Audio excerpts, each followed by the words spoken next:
Guys, welcome to dynamic tutorial services YouTube channel. इस video में हम लोग सीखेंगे कॉस्ट अकाउंटिंग का एक बहुत ही इंपॉर्टेंट चैप्टर, जिससे एक क्वेश्चन हर साल एग्जाम में आता है। चैप्टर है लेबर कॉस्ट। ठीक है, अब लेबर कॉस्ट करने से पहले हम लोग लेबर समझते हैं क्या होता है।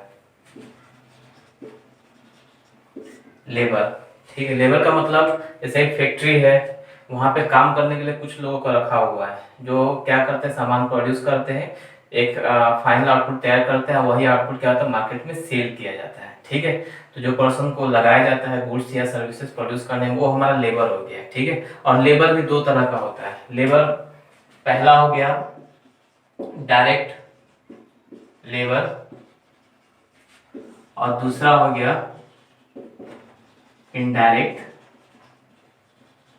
लेबर। ठीक है, डायरेक्ट लेबर का मतलब वो वर्कर हो गए जो प्रोडक्शन ऑफ गुड्स और सर्विसेज में डायरेक्टली इन्वॉल्व होते हैं। ठीक है, डायरेक्ट लेबर का मतलब वो वर्कर हो गए जो गुड्स का प्रोडक्शन में, सर्विसेज में डायरेक्टली इन्वॉल्व रहते हैं, उसको हम लोग डायरेक्ट लेबर बोलते हैं। और इनडायरेक्ट लेबर वो होते हैं जो डायरेक्टली इन्वॉल्व नहीं रहते हैं, वो बस क्या करते हैं, डायरेक्ट लेबर का हेल्प करते हैं। ठीक है, हेल्पर होते हैं। ठीक है, डायरेक्ट लेबर को गुड्स प्रोड्यूस करने में, सर्विसेज देने में हेल्प करते हैं, उन सबको हम क्या बोलते हैं, इनडायरेक्ट लेबर। ठीक है, तो डायरेक्ट लेबर को जो भी पैसा दिया जाता है वो सब प्राइम कॉस्ट का पार्ट होता है, मतलब प्राइमरी कॉस्ट के अंदर आता है। और इनडायरेक्ट लेबर को जो भी पैसा दिया जाता है, ठीक है, वो सब ओवरहेड्स का पार्ट होता है। और ये ओवरहेड फैक्ट्री में भी जा सकता है, फैक्ट्री ओवरहेड। ठीक है, अगर फैक्ट्री में सर्विसेज हेल्प किया जा रहा है तो उसको जो भी पेमेंट होगा वो सब फैक्ट्री ओवरहेड में जाएगा। ऑफिस एंड एडमिनिस्ट्रेटिव में भी जा सकता है। ठीक है, और तीसरा सेलिंग एंड डिस्ट्रीब्यूशन में भी जा सकता है। तो मिला जुला के लेबर दो तरह का, डायरेक्ट और इनडायरेक्ट। डायरेक्ट क्या होते हैं, जो हम लोग का प्रोडक्शन ऑफ गुड्स और सर्विसेज में डायरेक्टली इन्वॉल्व रहते हैं। और इनडायरेक्ट लेबर क्या होता है, जो डायरेक्टली इन्वॉल्व नहीं है तो वो सिर्फ हेल्प करते हैं। ठीक है, डायरेक्ट लेबर को जो भी पैसा दिया जाए वो प्राइम कॉस्ट का पार्ट होता है, और इनडायरेक्ट लेबर को जो भी पैसा दिया जाएगा वो फैक्ट्री ओवरहेड या ऑफिस ओवरहेड या सेलिंग एंड डिस्ट्रीब्यूशन ओवरहेड के हेडिंग के अंदर में जाता है। ठीक है, ये तो हो गया हम लोग का लेबर और लेबर का अलग अलग टाइप। अब हम लोग को सीखना इस चैप्टर में क्या है कि जो डायरेक्ट लेबर को हम पैसा देंगे उसका कैलकुलेशन, इनडायरेक्ट लेबर को जो पैसा देंगे उसका कैलकुलेशन। ठीक है, तो डायरेक्ट लेबर को जो पैसा दिया जाता है उसका कैलकुलेशन का अलग अलग बेसिस होता है। एक होता है जहाँ टाइम के हिसाब से पेमेंट होता है, जितना वो टाइम स्पेंड करेगा उसके हिसाब से वो पेमेंट मिलेगा। और दूसरा होता है जहाँ पे वर्क या आउटपुट बेसिस में, जितना सामान वो तैयार करके देगा उसके हिसाब से क्या होगा, पेमेंट होगा। ठीक है, और थर्ड सिस्टम आ जाता है हम लोग का इंसेंटिव स्कीम, जहाँ पे वर्कर को टाइम या आउटपुट के हिसाब से पैसा दिया जाता है प्लस कुछ इंसेंटिव या बोनस दिया जाता है। ठीक है, तो एक एक करके सभी टॉपिक को हम लोग देखते हैं।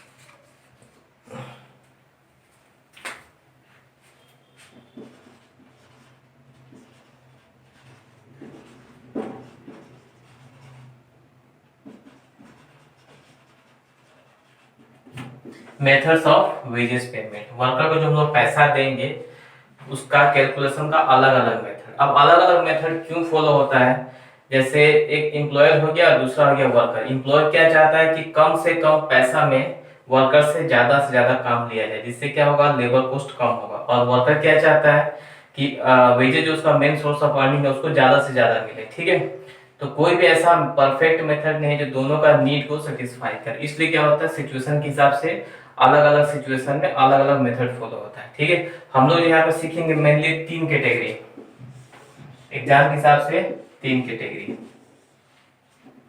पहला हो गया टाइम बेसिस, जहां पे वर्कर को पैसा टाइम के हिसाब से दिया जाए, जितना वो टाइम स्पेंड करेगा उसके हिसाब से उसको पैसा मिलेगा। दूसरा हो गया आउटपुट बेसिस, जितना वो सामान तैयार करके देगा, जितना वो प्रोडक्शन करके देगा उसके हिसाब से उसको पैसा मिलेगा। और तीसरा आ जाता है कुछ इंसेंटिव स्कीम,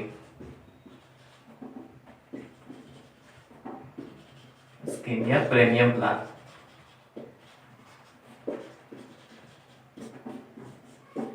ठीक है। टाइम बेसिस में जो मेथड है, ऐसे बहुत सारा मेथड है, हम लोग को मेनली सीखना है time rate method. Time rate method, इस मेथड में क्या होता है, जितना वो टाइम स्पेंड करेगा, ठीक है, उसके हिसाब से उसको पैसा मिलेगा। फॉर एग्जांपल एग्रीमेंट में ये फिक्स हुआ कि पर आवर का 50 रुपीज मिलेगा, और एक वर्कर एक दिन में 8 आवर्स काम कर रहा था, पर आवर का 50 रुपीज इंटू करेंगे तो कितना आएगा 400। मतलब जितना वो टाइम स्पेंड करेगा फैक्ट्री के अंदर और जो उसका पर आवर का रेट है, दोनों को मल्टीप्लाई करें तो उसका अर्निंग निकल जाता है। ठीक है। इस सिस्टम में दिक्कत ये है कि वर्कर थोड़ा सा आलसी हो जाता है, उसको क्या लगता है हम सिर्फ टाइम स्पेंड जाकर करेंगे फैक्ट्री में तो भी हमको पेमेंट मिलेगा, वहां पे उसका जो इफिशियंसी होता है वो कम हो जाता है। ठीक है।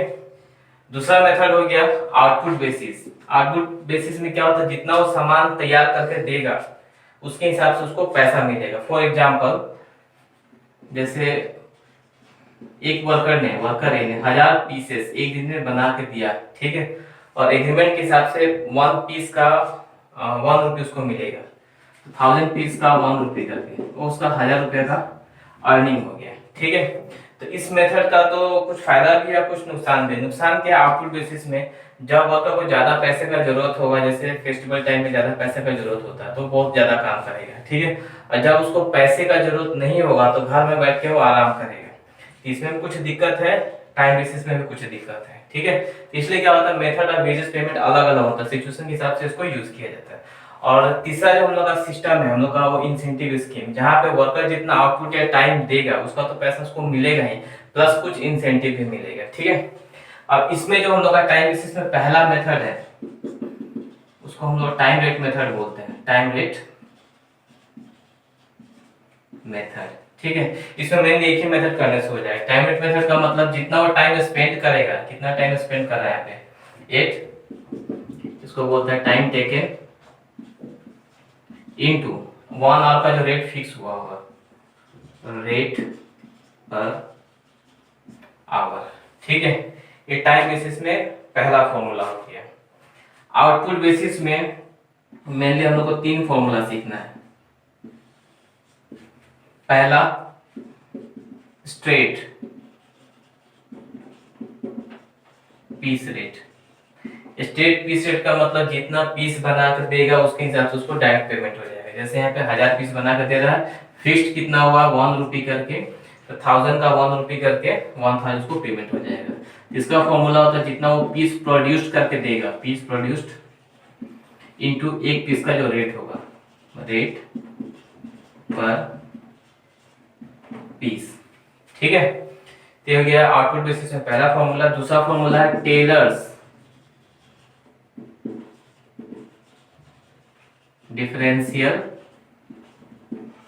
Piece rate. अब टेलर डिफरेंशियल पीस रेट का मतलब ये हुआ कि जैसे वर्कर को कुछ आउटपुट का टारगेट दे दिया जाएगा, तो कुछ वर्कर क्या होता है जो टारगेट होता है उसको अचीव कर लेते हैं, कुछ वर्कर अचीव नहीं कर पाते हैं। जैसे क्वेश्चन में बोला हुआ है कि डेली 800 पीसेस बना के देना है मिनिमम, ये टारगेट है। ठीक है। वर्कर ए ने कितना बना, 800 से ज्यादा बना दिया 1000। मतलब इसका ये है कि ये जो है ज्यादा इफिशिएंट है, जितना उसको टारगेट दिया उससे ज्यादा उसने प्रोडक्शन करके दे दिया है। ठीक है। फॉर एग्जांपल लेते हैं बी ने सिर्फ 500 पीसेस बना कर दिया, 1 रुपये का, इसका वेजेस कितना होगा 500। ठीक है।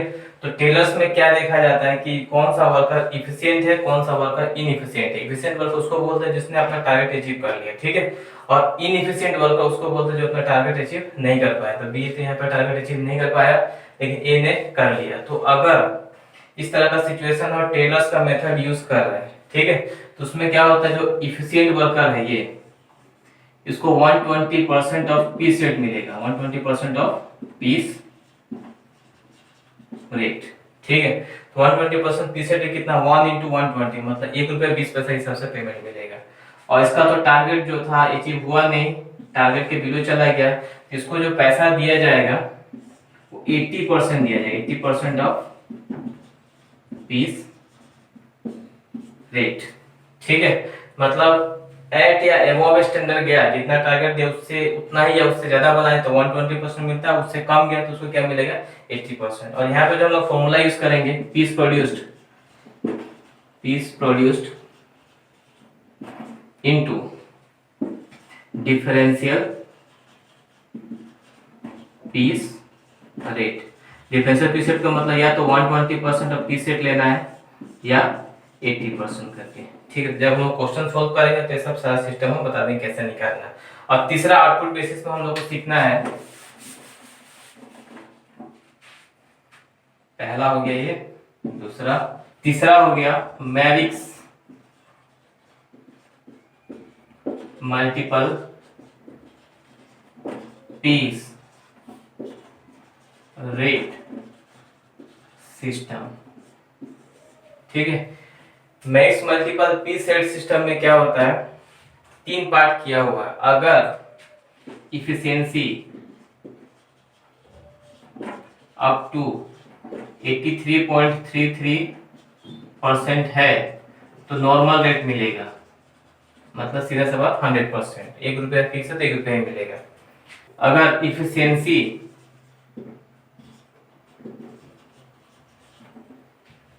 बिटवीन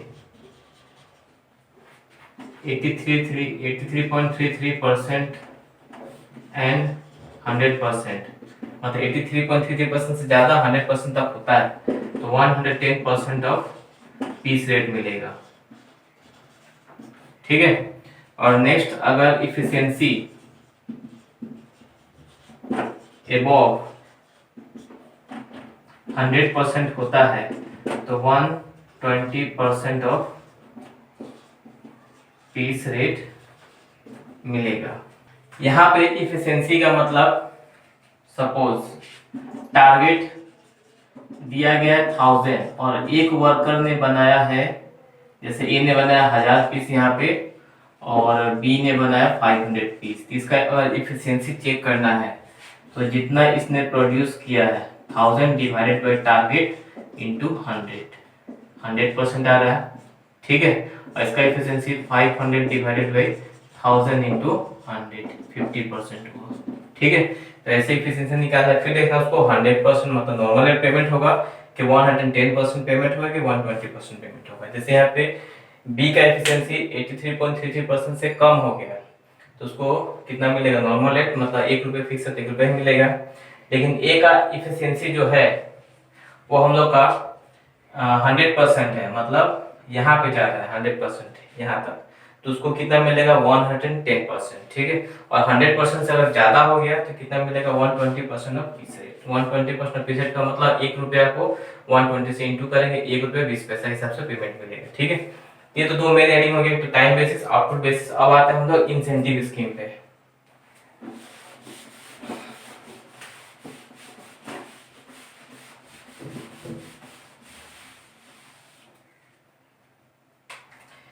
इंसेंटिव स्कीम,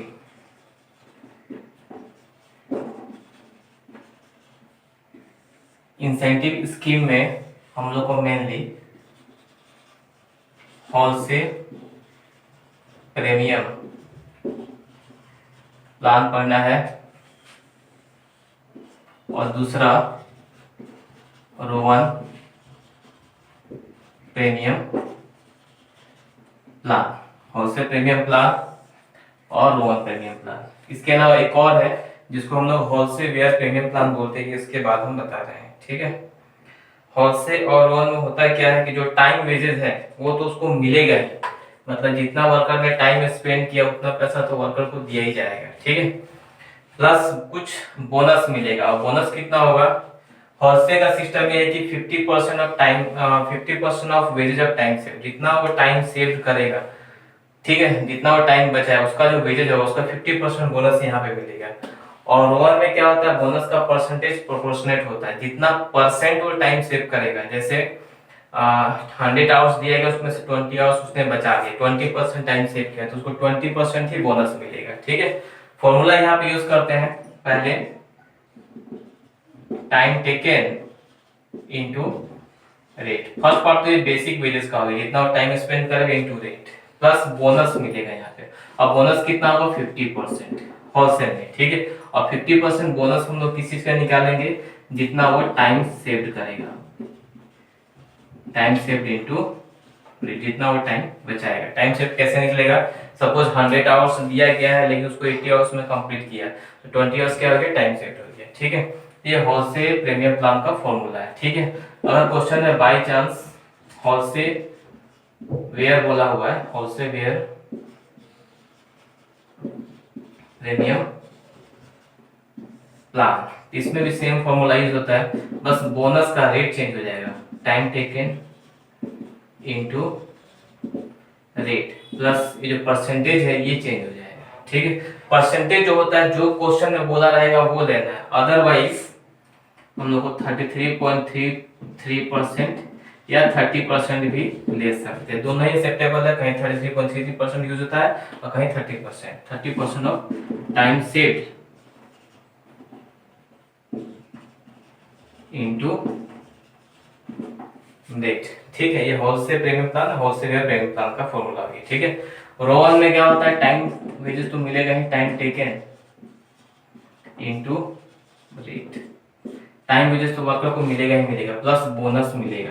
बोनस कितना, जितना परसेंट वो टाइम सेव करेगा। ठीक है, for example time standard time का मतलब एसटी शॉर्ट में टाइम विदाउट, कितना टाइम उसको दिया गया, सपोज 100 आवर्स दिया गया, और टी मतलब टाइम टेकन, उसने 80 आवर्स में काम कंप्लीट किया, बचा कितना 20, इसको क्या बोलेंगे, टाइम सेव्ड। टाइम सेव्ड जितना किया उसी के साथ उसको बोनस मिलेगा। टाइम सेव्ड कितना हो गया 20, और जितना उसको टाइम मिला इसका परसेंटेज निकालना है, 20% निकालना है, 20% उसको बोनस मिलेगा।